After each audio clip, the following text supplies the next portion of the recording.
فريد وناصر أو العكس؟ لا، لأن حتى من ضمن لا، فريد ومراد وردي اعتبر المباراة اختبار غير حقيقي بالنسبة للمنتخب الوطني مقارنة بك أنت والعمود. لقاء السويد. لا، لقاء السويد حتى لقاء رواندا. لا، لقاء رواندا لقاء رواندا المنتخب الرواندي ماهوش بقيمة المنتخب الوطني حتى ترتيب الفيفا.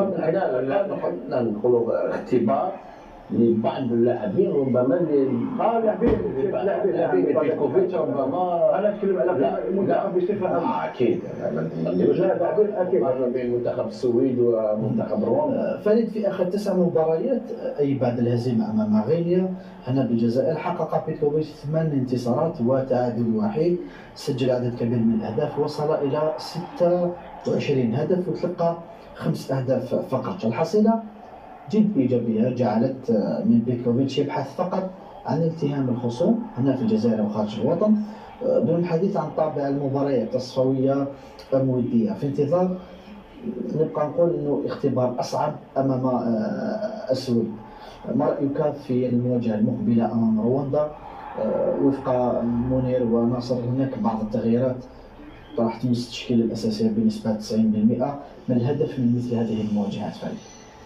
شوف عماد، المطر في بلادنا يعني يوما رائع، وفي بلاد أخرى يعني أن الطقس يا عماد الطقس سيء.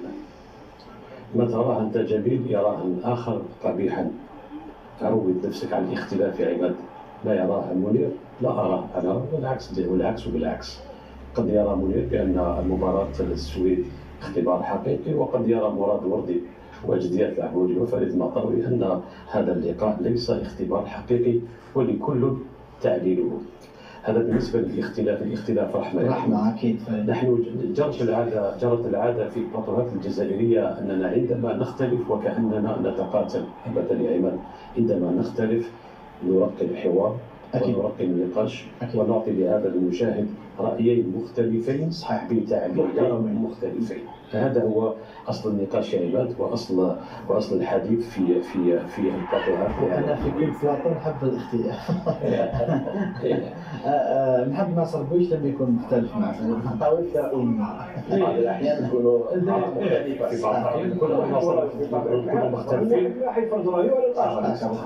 ولا يجب مثل ما قال منير. هذه العبارة الأخرى هي الأهم. لا يجب أن تفرض رأيك على أي كان. احترم الرأي الآخر، استمع إليه.